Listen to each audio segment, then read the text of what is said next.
이 비유를 씨 뿌리는 비유라고 하지요.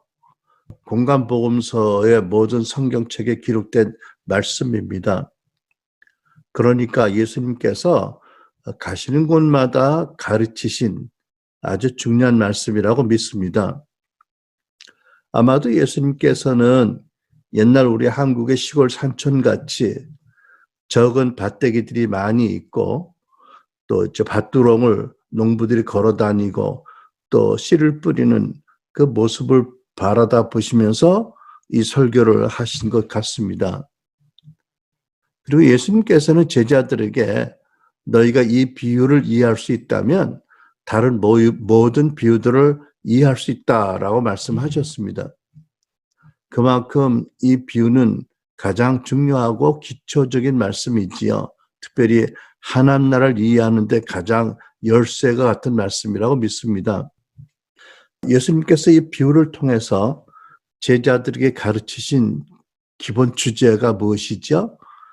방금 말씀드린 하나님 나라의 비밀입니다. 10절 하나님 나라의 비밀을 아는 것이 너희에게는 허락되었으나 다른 사람들에게는 비유로 하나니 이는 저희로 보기는 보아도 보지 못하고 들어도 깨닫지 못하게 하려 하심이라고 이어서 말씀하셨습니다. 그러니까 하나님 나라가 어떻게 사람들 안에, 사람들의 마음에, 그리고 더 나아가서 이 세상에 임하는지, 확장되는지 그에 관한 비밀을 알게 하는 말씀이라는 거죠. 비유를 보면 농부가 뿌린 어떤 씨앗의 일부가 밭두렁에 떨어집니다. 그러면 사람들 발에 밟히고 또 곧새들이 날아와서 얼른 쪼아 먹습니다. 또 다른 씨들은 그 돌이 많아서 흙이 얇은 곳에 떨어집니다. 곧 싹은 나지만 흙이 얇기 때문에 제대로 자라지 못해서 죽는다. 또 어떤 씨들은 가시떨기가 무성한 곳에 떨어집니다. 그늘지고 가시떨기의 생명력이 더 왕성해서 곧 죽게 됩니다. 오직 옥토, 좋은 흙에 떨어진 씨앗들만이 잘 자라서 100배나 결실하게 된다는 말씀입니다. 여러분 잘 아실 말씀이지만 이 비유에 세 가지 주제가 나오는데 그 세 가지에 대해서 살펴보려고 합니다. 농부, 씨앗, 그리고 이제 밭 세 가지가 있는데 시간 관계상 오늘은 두 가지, 농부와 씨앗만 살펴보고 밭에 대해서는 이어서 다음 주일에 살펴보려고 합니다. 먼저 농부, 씨 뿌리는 농부에 대해서 생각을 해봅니다. 여러분 이 세상에서 제일 먼저 복음의 씨를 뿌린 농부가 누구였지요? 이 비유를 가르치신 예수님이셨어요. 그 다음에 농부들이 누구였나요? 예수님을 따르는 사도들과 제자들입니다.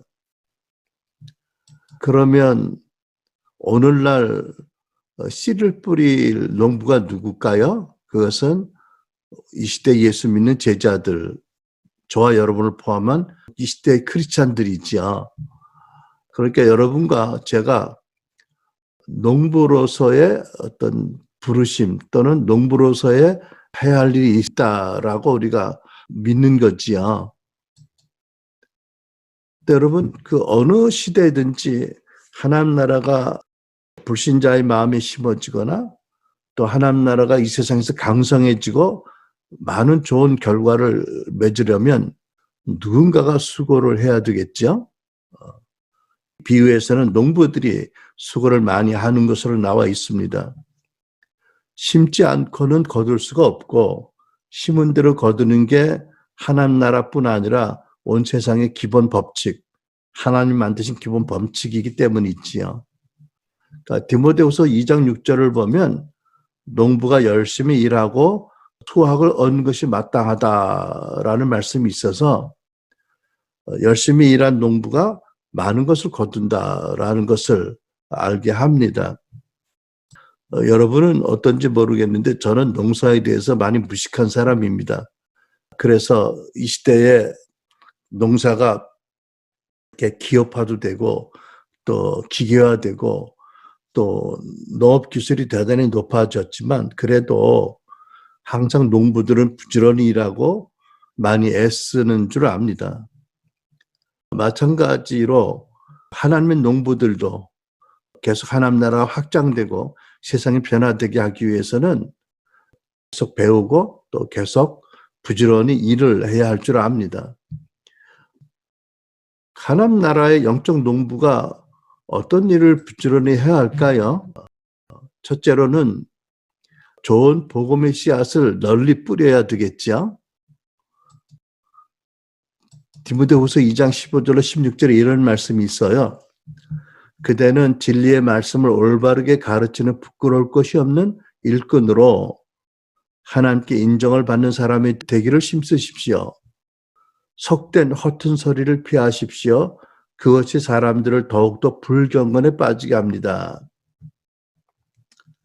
자, 이렇게 보니까 여러분, 이 말씀이 그러니까 사역자에게 주시는 말씀이라고 여겨지는데, 그런데도 예수님이 가시는 곳마다 이 말씀을 가르치셨으니까 모든 사람들이 들어야 할 이유가 있는 말씀이다라고 믿어집니다. 농부가 수확을 많이 거두려면 첫째는 좋은 씨앗을 잘 골라서 준비를 해야 되겠죠. 씨가 나쁘면 아무리 수고해도 헛된 것이 되잖아요. 그죠? 그러니까 좋은 씨를 준비하고 예비하는 것, 그래서 뿌리는 게 가장 중요할 거라고 믿습니다. 그렇다면 이 좋은 씨앗을 준비하는 것을 여러분 입장에서 받아들인다면 대개 설교를 들으시는 입장에서 설교를 하는 입장이 아니라 어떤 의미가 있을까요? 특히 저는 요즘 여러분 자신 또 나 자신을 위해서 할 수만 있다면 좋은 순전한 말씀을 골라서 들어야 한다라고 생각을 합니다. 요즘 팬데믹 시대를 살면서 많은 교회들이 비대면으로 이제 속한 교회에 모이지 못하니까 또 때마침 유튜브 세상이 열렸잖아요. 그러니까 많은 분들이 은혜 삼아하는 분들이 여기저기 유튜브를 찾아다니면서 이제 말씀을 많이 듣는 줄 압니다. 근데 물론 뭐 은혜를 사모해서 아름다운 일이긴 하지만 또 주의할 것이 있는데 뭐냐 하면 여기저기 다니면서 여러 가지 설교를 듣다 보면 그중에는 참 순전한 좋은 설교도 있지만 안 그런 설교도 있을 수 있거든요.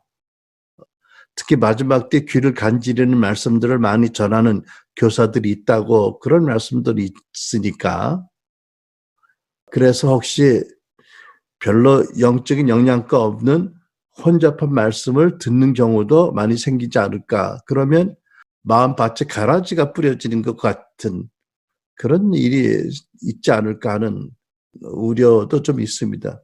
근데 더 사실 심각한 것은 우리도 지금 온라인 교회이기 때문에 인터넷에서 설교를 듣게 되지만 유튜브 이것저것 다니면서 여기저기 설교를 듣다 보면 하나님 앞에 예배드리는 자세로 예배 중에 하나님 말씀 듣는 믿음의 자세가 아니라 그냥 정보를 얻으러 다니는 여기저기 지식을 쇼핑하는 그런 기질이 배일까?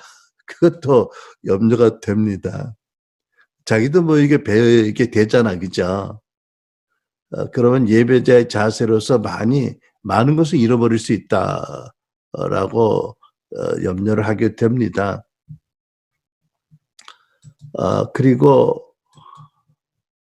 또 이제 씨를 뿌린 밭을 잘 가꾸는 것도 영적 농부가 해야 될 일이잖아요. 그러니까 일반 성도들 입장에서 본다면 말씀을 한 번 듣고 그냥 지나가는 것이 아니고, 그죠? 다시 말씀을 들을 수 있거나 또 나에게 적용될 것들이 있다면 따로 적어 놓거나 또 어떤 부분을 놓고 기도하거나 해서 그걸 잘 관리하는 것도 일반 그 말씀을 배우는 분들에게 배우는 분들이 해야 될 소임 한 부분이라고 믿습니다. 또 나중에 이제 밭에 대해서 다음 시간에 얘기하겠지만 자기 밭을 관리하는 것. 그거는 지도하는 영적 지도자의 책임도 일부분 있지만 대개는 본인의 책임이잖아. 그죠? 평상시에 어떻게 자기 마음을 이렇게 지키고 중심을 지키는지, 자기 마음에 무엇을 자꾸 먹이는지, 그죠? 우리는 무엇을 먹든지 먹는 대로 이렇게 가게 돼 있잖아요. 그죠? 물론 여러분, 이 설교를 사역자들이 듣는다고 한다면 또 여러분들이 이제 나중에 소그룹을 지도할 분들이니까 그런 관점에서도 들어야 되는데, 밭을 기경하고 밭을 고르고 물을 주고 햇빛이 잘 들게 하고 이런 것들이 1차적으로 본인의 책임이지만 2차적으로는 그를 지도하는 영적 지도자의 책임이기도 하잖아요. 그죠? 예수님께서 우리 성경을 보면 제자들을 대하신 모습을 보면 주님이 늘 그렇게 하셨습니다. 때로 제자들 마음밭에 가라지가 돋아나고 나쁜 열매들이 울퉁불퉁 많이 생겨도 당장 뿌리 뽑지 않으시고요. 오래 인내하시면서 세심하게 기도해 주시고 또 사랑과 말씀을 주셔서 점점점 제자들의 마음밭이 좋게 하셨잖아요. 그것을 보면 밭에 관한 어떤 사역자들, 영적 지도자들의 책임이 일부 있다는 것을 우리가 알게 됩니다. 나중에 여러분들이 이제 말씀드린 것처럼 몇 사람이라도 이렇게 제자를 이렇게 양육하는 입장에 선다면 아마 이런 그 씨 뿌리는 비유의 원리, 가르침, 그리고 예수님의 모본이 굉장히 중요한 영적 자산이 될 거라고 믿습니다. 아무튼 우리가 오늘날에도 이 비유같이 하나님 나라 일꾼들이 좋은 복음의 씨앗을 널리 이렇게 뿌리고 또 자기들의 밭을 기경하고 관리하고 수고함으로 하나님 나라가 많은 열매를 맺고 그 나라가 우리의 성품 안에서 또 우리 교회 안에서 교회 밖의 세상에서 점점 강성해진다는 것을 우리가 명심해야 될 것입니다. 그래서 농부에 관해서 우리가 이 정도로 설명을 하고 우리 스스로를 돌아보고 또 스스로에게 물을 질문들이 있게 됩니다. 우리 또 누군가의 수고로 말미암아 하나님의 은혜를 깨닫고 또 누구의 중보기도를 통해서 물론 하나님의 크신 은혜로 구원받은 자들이 있잖아요. 하나님의 자녀들이고 예수님의 제자들이고 성령의 동역자들인데 우리도 때로는 농부의 소임을 맡은 자들이 아니겠습니까? 그러니까 나는 어떤 농부인가? 라는 것을 우리가 스스로에게 질문하고 스스로 돌이켜 봐야 될 줄 압니다. 내가 혹시 복음의 씨를 뿌리는데 게을러서 또는 용기가 없어서 뿌리지 못해서 아직 복음의 씨가 옥토에 떨어진 것 같이 열매 맺지 못하는 경우는 없는지, 또 어떤 주변에 하나님 나로 말미암아 구원받을 예정이 있는 사람이 있는데 아직 나 때문에 구원받지 못하고 있는 것은 아닌지 이런 것도 좀 우리가 돌이켜봐야 될 필요가 있겠고요.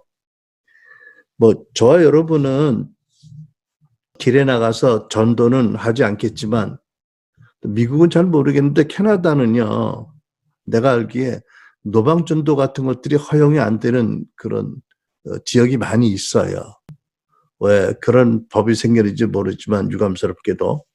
하지만 우리가 여러 가지 전도를 하잖아요. 그죠? 관계 전도도 하고 또 임재 전도, 선김 전도 해서 여러 가지 방법으로 복음의 씨를 뿌릴 대상들이 있습니다. 근데 아직도 용기를 내지 못했거나 또는 나의 관심이 흐려져서 그런 것은 아닌지 오늘 한번 돌이켜보기 바라고요. 또 우리가 복음의 씨를 뿌린다고 생각하면서도 나도 모르는 사이에 가라지를 섞어서 뿌리는 건 아닌지 또는 하나님이 나에게 맡겨진 밭을 내가 잘 돌보지 않아서 그 밭이 점점 더 나빠지는 것은 아닌지, 뭐 여러 가지로 우리가 좀 이 말씀 앞에서 잠잠히 우리 내 자신을 돌아보는, 그리고 내 마음의 음성을 듣고 또 성령의 음성을 듣게 되는 그런 시간이 나중에 있기를 바랍니다. 일단은 비유의 농부에 관해서는 이 정도로 마치고 이제 다음 주제를 생각해 보겠습니다. 둘째로 씨앗에 관해서 살펴봅니다. 좀 전에도 말씀드렸지만 농부가 1년 농사를 시작할 때 제일 먼저 해야 될 가장 중요한 일은 좋은 씨앗을 고르고 준비하는 것이라고 믿습니다. 그러니까 하나님 나라에 속한 자녀들, 예수님의 제자들, 영적 농부들도 복음의 좋은 씨앗을 준비해서 뿌려야 되겠지요. 그런데 놀랍게도 바울 서신을 보면 초대교회 어떤 설교자들, 전도자들이 혼잡하게 된 말씀을, 순전하지 못한 말씀을 전하고 다녔다는 그런 말씀이 있어요. 고린도후서 2장 17절을 보면 우리는 수많은 사람들처럼 하나님의 말씀을 혼잡하게 하지 아니하고, 이 혼잡하다는 그런 말씀의 뜻은 예를 들면 포도주에 물을 타는, 이렇게 섞는, 순전하지 않은 것을 의미합니다. 근데 그거 보면 바울 사도 시대에도 많은 교사들이, 거짓 교사겠지요, 하나님의 말씀을 혼잡하게 하고 전했다, 이런 것을 우리가 알게 됩니다. 이제 이와 관련해서 우리들이 이야기를 좀 하자면, 한동안 참 저를 고민하게 했던 한 분의 이야기를 나누고 싶습니다. 아마 6, 7년 전이라고 기억하는데 미국의 어느 신학교에 아주 유명한 한국 교수님 한 분이 공개적인 자리에서 이런 말을 했어요. 많은 한국 교회가 오랫동안 건강과 부의 복음을 전했다. 그리고 많은 교인들이 지금까지 제대로 된 복음을 배우지 못하고 거짓 복음으로 오도되어서 예수 믿으면 건강과 부를 얻고 출세한다는 설교를 들어야 은혜 받았다고 하고 그렇게 설교하는 교회로 몰려든다. 그런 설교하는 목사들은 교회 성장과 선교를 빙자해서 더 많이 헌금하고 더 많이 봉사하라고 하면서 그렇게 하면 복을 더 받는다고 부추겨서 이른바 교회 성장을 도모하며 자기 왕국을 건설하는 것이 오늘날 많은 교회 모습이다 라고 했어요. 참 놀랍죠.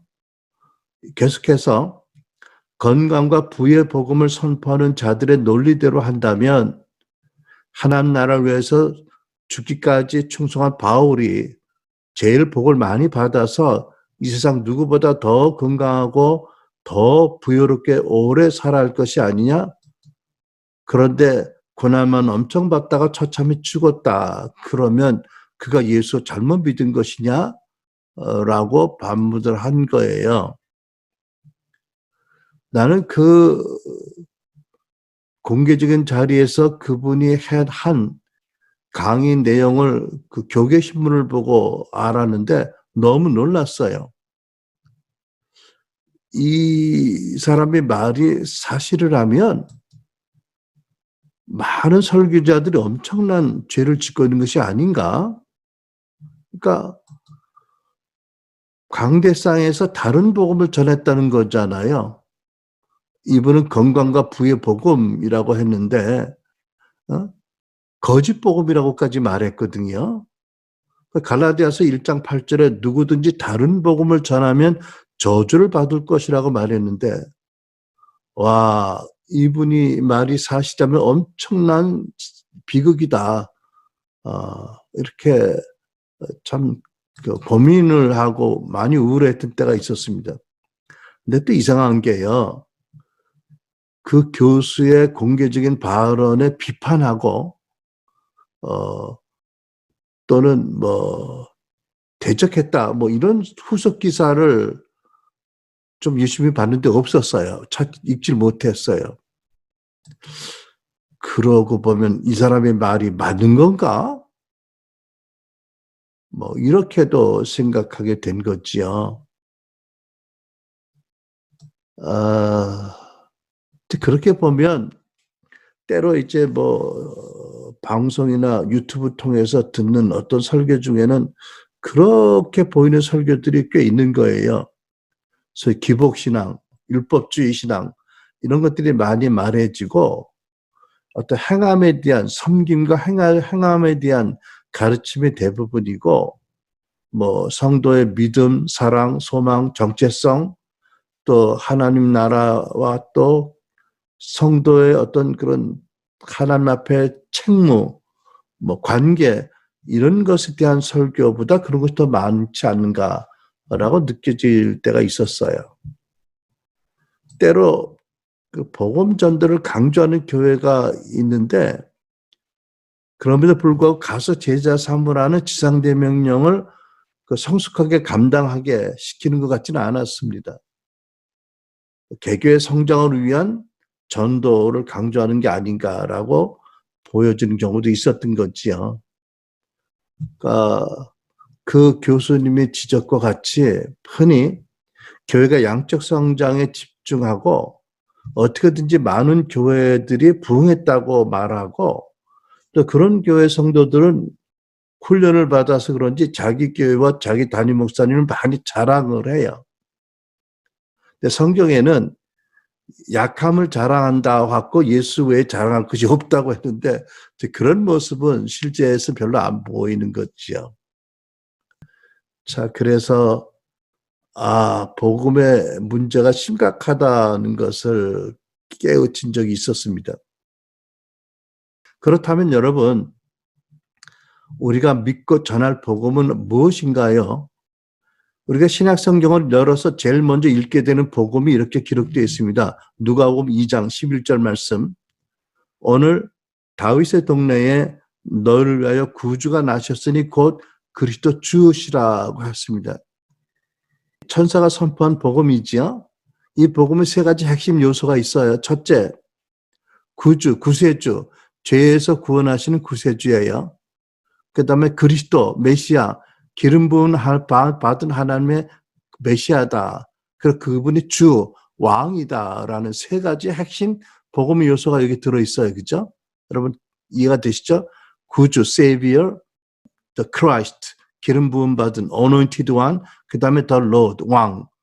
예수님을 세 가지 직임으로 설명한 복음이에요. 그죠? 복음이란 예수 그리스도에 관한 하나님의 말씀이니까 이것이 우리가 신약성경에서 처음 만나는 복음이 있지요. 여기 세 가지 핵심 복음의 요소들, 예수님이 누구신가가 서술되어 있습니다. 그러면 이제 나중에 사도행전으로 가거나 서신서에서 읽혀지는 복음은 어떤 것인가? 예를 들면 사도행전에 보면 한 번 설교로 3,000명이 회심했을 때 설교가 있어요. 설교 내용이 기록되어 있죠. 사도행전에. 또 이방인 고넬료 집에 가서 설교했을 때 그 설교 내용이 성경이 있는데 그때 모든 사람들에게 성령이 임하셨다. 그러면 하나님이 인정하시고 하나님이 엄청 역사하신 설교잖아. 그죠? 그게 사도행전에 이제 간략하게 내용이 요약되어 있습니다. 또 서신서에 보면 많은 복음의 내용들이 설명되어 있고 복음들이 제시되어 있잖아요. 그렇죠? 이것을 제가 정리를 해본 것입니다. 첫 번째, 예수님이 십자가에서 죽으심으로 죄의 문제를 해결하셨고 죄인이고 진노의 대상이었던 사람들을 하나님과 화목하게 하셨다. 이것이 이 땅의 하나님 나라를 도래하기 위해서 예수님이 행하신 엄청난 사건에 대한 서술이지요. 에베소 1장 7절 우리는 그리스도 안에서 그의 은혜의 풍성함을 따라 그의 피로 말미암아 속량 곧 죄사함을 받았느니라. 그렇죠? 서신서에 기록된 말씀이 분명히 복음이 이렇게 말하고 있습니다. 우리가 예수의 피로 죄사함 받았다. 또 골로새서 1장 22절로 23절에 보면 이렇게 복음을 기록하고 있습니다. 전에 여러분은 악한 일로 하나님을 멀리 떠나 있었고 마음에서 하나님과 원수가 되어 있었습니다. 그러나 지금은 하나님께서 그리스도 죽으심으로 말미암아 그의 육신의 몸으로 여러분과 화해하셔서 여러분을 거룩하고 흠이 없고 책망할 것이 없는 사람으로 자기 앞에 세우시려고 하셨습니다. 그러니까 예수님으로 말미암아 예수님의 죽으심으로 죄인과 하나님의 진노의 대상이 하나님과 화해하게 되었다. 라고 복음의 중요한 하나를 설명하고 있습니다. 또 두 번째 보면 예수님이 죽음에서 부활하셔서 사단의 흑암의 권세, 죽음의 권세를 이기셨다는 복음의 중요한 요점이 또한 서신서에 기록되어 있고 사도행전에 기록되어 있습니다. 특별히 골로새서 2장 14절로 15절을 보면 굉장히 아주 특이한 말씀이에요. 특별한 말씀이 기록되어 있습니다. 하나님께서는 우리에게 불리한 조문들이 들어있는 빈 문서를 지워버리시고 그것들을 십자가에 못 박아 우리 가운데서 없애버리셨습니다. 그리고 모든 통치자들과 권력자들의 무장을 해제시키셔서 그들을 그리스도의 개선 행진의 포로로 내세우심으로써 사람들이 구경거리로 삼으셨습니다. 표준 세번역이거든요. 저는 이 말씀을 읽을 때마다 배너의 그 개선의 행진 장면이, 영화 장면이 생각이 나요. 그 개선 장군이 이제 귀환하게 되면 엄청난 퍼레이드가 벌어지잖아요. 그죠? 맨 앞에는 코끼리, 원숭이 이런 짐승로부터 시작을 해서 이제 적군 포로들, 또 적군 장수들, 또 엄청나게 그 탈취한 모든 보물들, 무기들 이런 것들을 앞세우고 쭉 행진하잖아요. 그 행진이 생각나는 말씀인데 여기 보면 예수님께서 부활하셔서 사단의 세력들을 다 끈으로 묶어서 당신 앞에 걷게 하심으로 당신의 개선행진의 포로로 앞세우고 개선행진하셨다. 이런 그 엄청난 광경을 복음을 여기에 설명을 하고 있어요. 또 세 번째, 예수님께서 승천하심으로 모든 이름 위에 가장 높이심을 받으셨다. 빌립보서 2장 9절로 11절 이러므로 하나님이 그를 지극히 높여 모든 이름 위에 뛰어난 이름을 주사 하늘에 있는 자들과 땅에 있는 자들과 땅 아래에 있는 자들로 모든 무릎을 예수 이름에 꿇게 하시고 모든 입으로 예수 그리스도는 주라 시인하여 하나님 아버지께 영광을 돌리게 하셨느니라. 하나님께서 예수님을 가장 높이셔서 모든 이름 모든 권세 위에 가장 높이 높이셨다. 그리고 모두가 그 앞에 무릎 꿇고 예수 그리스도는 주라고 시인해서 하나님께 영광을 돌리게 하셨다. 여러분 보세요. 예수 그리스도가 세이비어 구세주라고 시인해서 하나님의 영광을 받으시는 것보다 여기 이 말씀에 의하면 하나님은 모든 입술이 예수 그리스도는 주 왕이라고 시인할 때 영광 받으신다. 라고 말씀하고 있어요. 그죠? 그러니까 예수는 구세주고 왕이고 메시아인데 하나님은 예수가 왕이라고 고백하는 입술을 통해서 영광을 받으신다고 해. 하나님 나라의 왕 예수님이시니까. 그 다음에 네 번째, 예수님은 높임 받으시고 천국 보좌, 아버지 보좌 우편에 하나님 나라 왕의 자리에 앉으셨다. 마태복음 16장 28절에 보면 진실로 너에게 이르노니 여기 서는 사람들 중에 죽기 전에 인자가 내가 그 왕권을 가지고 오는 것을 볼 자도 있느니라. 이 말씀이에요. 예수님이 승천하신 것을 제자들이 봤잖아요. 근데 제자들 입장에서 보면 예수님이 하늘 높이 올라가셨는데 언제부터 안 보였어요. 그죠?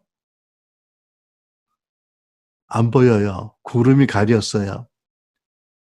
그러니까 하늘로 무사히 갔는지 잘 몰라요. 그렇게 믿지만 확신이 없어요. 근데 언제 예수님이 하늘에 무사히 귀환하시고 아버지의 큰 환영을 받고 아버지 보좌 우편에 앉으셨다는 것을 확증하셨을까요? 성령이 왕권을 가지고 임하심으로 확신하게 된 것입니다. 왜? 예수님 미리 약속하셨잖아요. 내가 아버지께로 가면 성령을 받아서 너에게 보내겠다고요. 여러분 이해가 되세요? 그러니까 오순절날 성령이 엄청난 권세로 임하셨을 때 사람들이 너무 기뻐한 게 여러 가지 이유가 있지만 그 중에 하나가 뭔지 아세요? 아, 우리 눈에 안 보이도록 까맣게 올라가신 예수님이 결국 무사히 천국에 돌아가시고 아버지 엄청난 환영을 받으시고 아버지 보좌 우편에 앉으셨구나. 그래서 성령이 여기 왕권을 임하셨구나라는 것을 확증받은 거지요. 엄청 기뻤을 거예요. 그죠? 아니, 우리는 지금 이제 모든 신구약성의 계시록을 다 갖고 있지만 그 제자들 입장에서 생각해 보시라고요. 그죠? 아, 예수님이 승천하셨는데 그 엘리야의 제자들이 그러잖아. 혹시 떨어졌는지 모르게 찾아보라고. 엘리야가 하늘로 올라갔는데, 그죠? 그러니까는 뭐 사도들이 말을 안 했지만 조금이라도 확신이 더 필요했던 거죠. 그죠? 이해가 되시죠? 그 다음에 예수님은 교회에게, 당신의 나라 백성들에게 계속 성령님을 부어주고 계십니다. 사도행전 2장 33절 하나님께서는 이 예수를 높이 올리어서 하나님의 오른편에 앉히시고 약속하신 성령을 주셨습니다. 예수께서는 아버지께로부터 받은 성령을 여러분이 지금 보고 듣는 것처럼 우리에게 부어주셨습니다. 이것이 예수님이 하고 계시는 일이지요. 우리에게도 계속 지금도 성령을 계속 부어주고 계세요. 그 다음에 복음의 또 하나의 큰 기둥이라고 저는 이렇게 믿습니다. 무엇이냐면 예수님께서 현재적으로 사랑하는 제자들의 속사람을 강건하게 해주시고 그리고 친히 그들의 마음에 우리의 마음에 거하기를 원하시고 거하신다. 에베소 3장 15절에 16절 하나님께서 여러분에게 그분의 영광의 풍성을 따라 성령으로 인해 여러분의 속사람을 능력으로 강건하게 하시고 그 다음 단계로 믿음으로 인해 그리스도께서 여러분의 마음 가운데 거하시게 하시기를 빕니다. 무슨 뜻이죠? 사도 바울이 계시받은 복음의 하나의 큰 비밀이에요. 하나님께서 성령으로 여러분의 속사람을 강건하게 하신 다음에 여러분의 믿음으로 인해서 그리스도가 여러분 마음 가운데 거주하게 하신다. 그러니까 갈라디아 2장 20절에 우리 잘 아는 이런 말씀이 있잖아요. 그죠? 그러므로 이제는 더 이상 내가 사는 것이 아니라 내 안에 그리스도가 사신다. 와, 이거는 참 대단한 복음이에요. 그죠? 아직 많은 크리스찬들이 이 시대에 경험하지 못한 그러나 진실된 하나님의 언약의 복음인 거지요. 아, 우리 죽기 전에 이 차원까지 잘할 수 있을까요? 와, 이게 우리의 기도 제목입니다. 그렇죠? 여러분, 아까 이미 그 천사들이 선포한 복음에 예수는 메시아고 예수는 그리스도 메시아고 예수는 구세주고 세비어고 예수는 더 킹이다 라는 이제 복음을 우리가 기록된 걸 돌아봤는데 우리가 잘 아는 이제 베드로의 신앙 고백을 보면 역시 마찬가지 그런 고백이 있어요. 그죠? 그렇게 신앙 고백한 사람들의 그 사도들이나 신자들의 제자들의 그 마음에 어떤 믿음이 있었던 건가요? 예수님은 특별히 메시아로서 세 가지 기름 부음을 다 받으신 분이다라는 신앙 고백이 그 안에 있었던 거예요. 포함되어 있던 거지요. 그러니까 왕의 기름 받고 이 땅에 오신 예수님은 왕의 권세로 마귀의 권세를 깨뜨리셨다. 그리고 하나님 나라 왕으로 다스리고 계신다. 선지자의 기름 부음을 받고 이 땅에 오신 예수님은 하나님의 완전한 최종 계시자로 오셨다. 그러니까 예수를 본 자는 하나님을 보았다라고 고백할 수 있게 하셨다.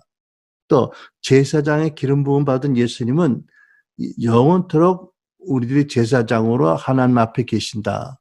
이런 그 세 가지 믿음의 고백이 베드로의 신앙 고백이나 또 성경에서 우리가 보는 그런 사도들 안에 있는 믿음의 고백, 믿음의 이해가 있었던 것입니다.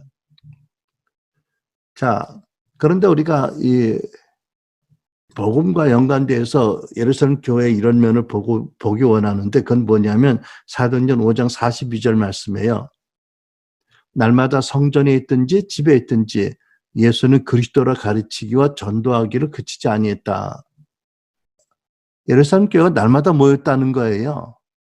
두 가지 때문에 모인 것입니다. 하나는 예수는 그리스도라고 가르침을 받기 위해서 모였고 또 하나는 전도하기 위한 훈련과 격려를 받고 전도하기 위해서 모여서 기도하고 흩어졌다. 이런 말씀이잖아요. 그죠? 그러니까 무슨 말씀이냐 하면 예루살렘 초대교회 성도들이 집중적으로 사도들의 가르침과 훈련받은 것이 있었는데 그게 뭐냐면 예수님의 그들의 왕이라는 것을 구체적인 삶의 영역에 인정하게 하는 것. 예수님이 그들의 모든 삶의 영역의 왕으로 착좌하게 하시는 것에 대한 가르침과 계속적인 그런 마음의 변화와 훈련이 있었다는 거지요. 예수님 왕되심이 그들의 모든 생각, 가치관, 세계관, 인생관, 또 모든 삶의 방식, 삶의 목적, 의식, 또 대인관계, 그들의 모든 경제 부분, 모든 관계와 모든 영역의 왕으로 착조하시도록 그에 필요한 교육이 있었고 훈련이 있었다는 거지요. 그러니까 갈라디 2장 5절 말씀처럼 복음의 진리가 항상 너희 가운데 있게 하려 하심이라는 말씀처럼 그런 그 특별한 가르침과 훈련의 시즌이 있었다. 그렇다면 이제 우리 교회 또 오늘날 교회를 한번 생각해 보면 오늘날 교회들이 이 사도행전과 서신서에 기록된 예수 그리스도에 관한 기쁜 소식 복음을 충실하게 바로 가르치느냐 또는 복음에 합당한 바른 교훈을 잘 가르치느냐. 그래서 성도들의 삶에 예수님의 왕으로 계시도록 또 왕이 백성답게 살도록 훈련하고 배움을 받고 가르치느냐는 것을 우리가 생각을 해봐야 되는 거지요. 또 한 가지 보면 디모데전서 1장 3절에 이런 말씀이 있어요. 너는 다른 교훈을 사람들이 가르치지 못하게 하고 바른 교훈을 가르쳐라 하고 명령하거든요. 디모데에게. 그러면서 사도 바울이 바른 교훈으로 가르침을 받고 자라난 성도들의 열매가 있다. 그것이 뭐냐? 디모데전서 1장 5절 말씀 청결한 마음과 선한 양심과 거짓 없은 믿음에서 나오는 사랑이다. 네 가지가 열매가 바른 교훈으로 양육받은 성도들 열매라고 하잖아요. 첫째, 깨끗한 마음, 청결한 마음. 둘째, 선한 양심, 거짓 없는 믿음, 그리고 사랑. 저는 저와 여러분에게 이런 열매가 맺혀지기를 기도하고 또 기대합니다. 우리가 복음을 바로 전하고 복음에 합당한 바른 교훈을 가르치기를 가장 우선적으로 하기 때문에 그런 열매가 맺힐 것을 또 맺고 있다고 저는 믿습니다.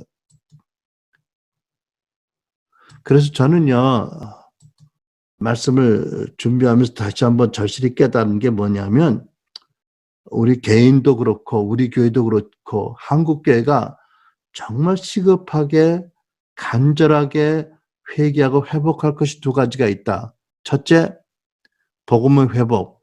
두 번째, 성도들의 마음의 회복이라고 믿습니다. 여러분, 성도들의 마음은 믿음의 바탕이잖아요.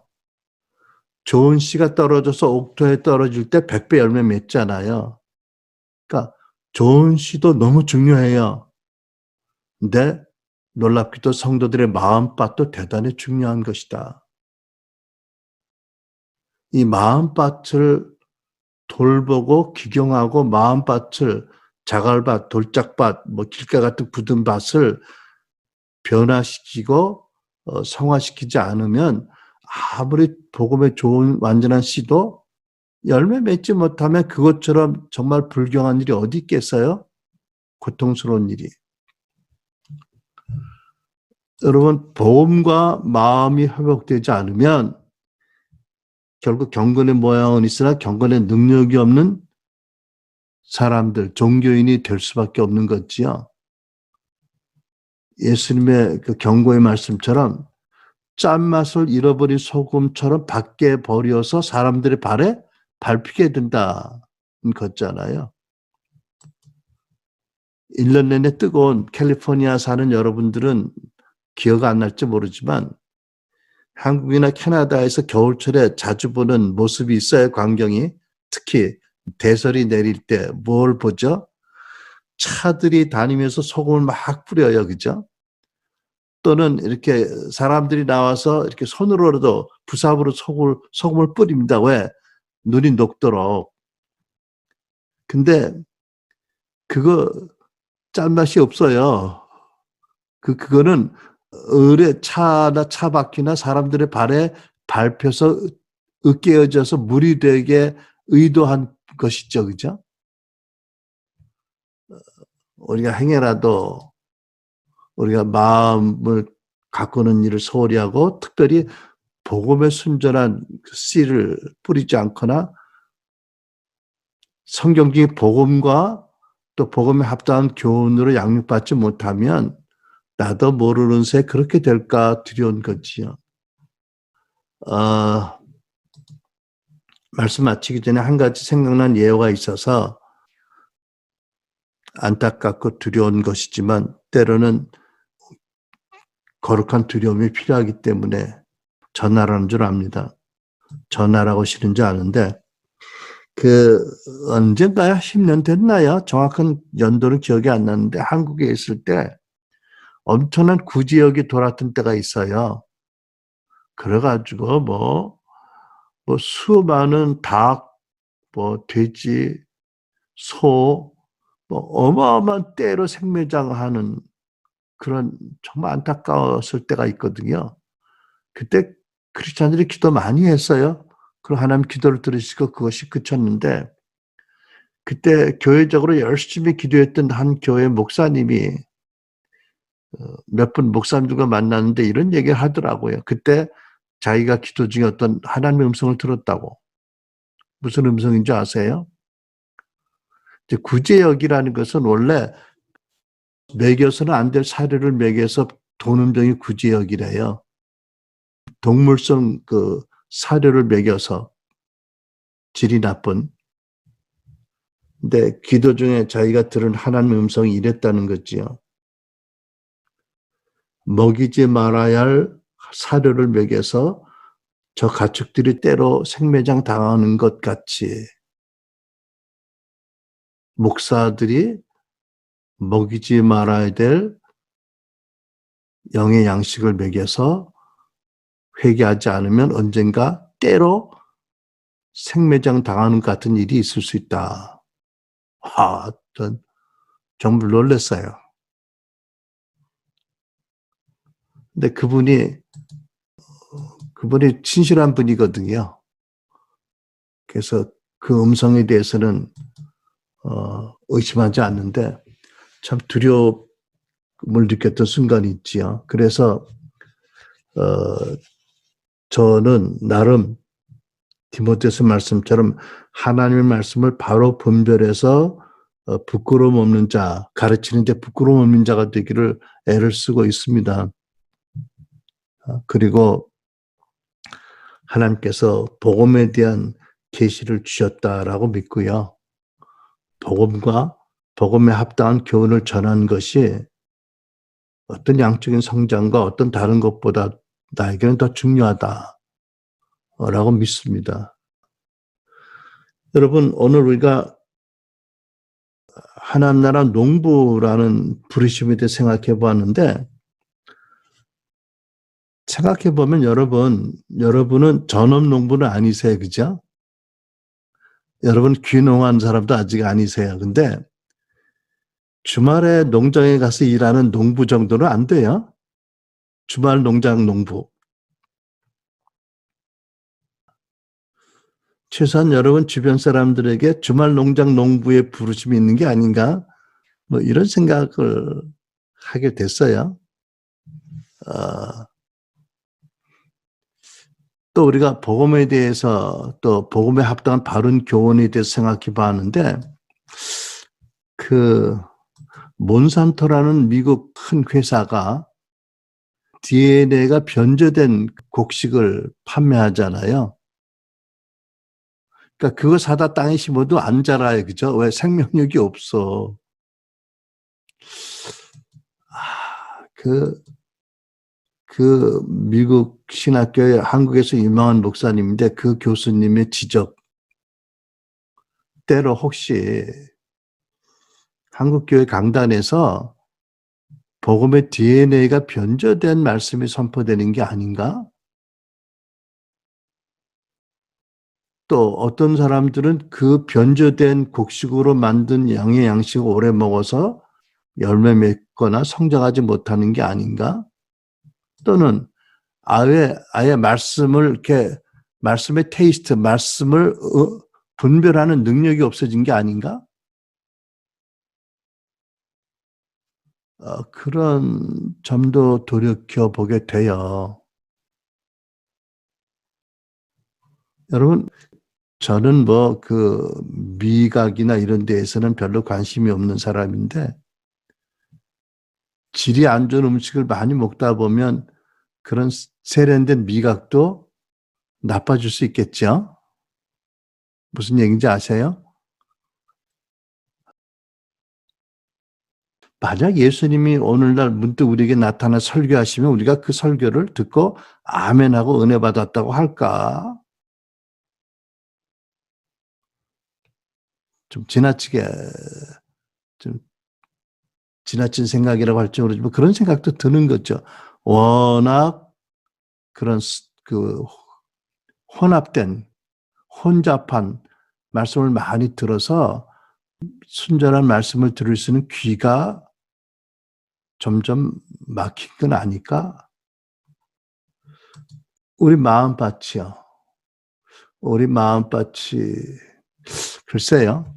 길가 같은 밭이 몇 프로가 되고 자갈길 같은 밭이 몇 프로 되고 가시덤불 같은 밭이 몇 프로가 되고 옥토가 몇 프로인지 모르겠어요.